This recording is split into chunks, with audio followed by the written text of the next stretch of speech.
Magandang araw mga peeps, gawa naman tayo ng homemade Oreo ice cream. Ayan, una kong ginawa, blender ko itong aking heavy cream.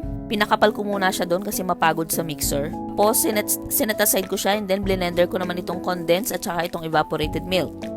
At pagtapos, sinamahan ko siya ng kalahating pack ng Oreo. At blender ko din sila together. Ayan, ang ingredients nga lang natin dito is heavy cream, condensed milk, evaporated milk at Oreo. At nung na-blender ko na nga yun, inihalo ko na doon sa heavy cream. And then, ito naman ang minixer ko. Ayan, medyo malabnaw nga siya eh. Kasi usually talaga, 5 packs ng Nama cream yung sinasama ko dito. Eh, 3 lang yung nilagay ko. Kaya, siguro parang malabnaw. Ina-expect ko nga dito, parang baka ako hindi siya maging maging smooth pag matigas na siya. Eh, inano ko na lang. Trinay ko na lang. And then, after kong ma-mix yun, inilagay ko yung kalahating Oreo ng buo-buo. Ganon. Para magkaroon naman siya ng something na buo-buo dun sa sa mix niya. Tapos, ganito yung mga lagayan ko pag natapos ko na siya. Mga cute na mga garapon. Diyan ko siya usually nilalagay pag gumagawa ko ng ice cream. Oh, ito na yung aking finished product. Ayan, matigas na siya. Try natin.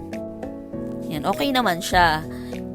Hindi siya sobrang smooth kasi nga ang nangyari, hindi naman siya ang expectation ko kasi dapat doon yung magiging creamy, yung medyo magiging heavy, yung magiging mix bago ko siya ilagay sa freezer. Eh kung nakita niyo yung mix ko kanina, medyo malabnaw siya, 'di ba?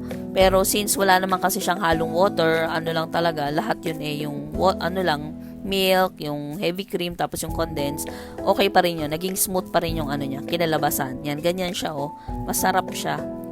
Pero compared do sa mga dati kong ginawa before, talaga, super smooth. Kasi nga kulang lang ako sa heavy cream ngayon. Ayan.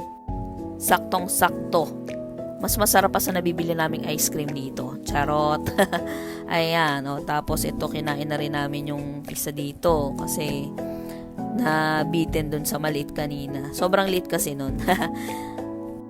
Ayun lang ang paggawa ko ng homemade ice cream. Madali lang 'yan. Gawin niyo na din. Maraming salamat sa panonood. Bye.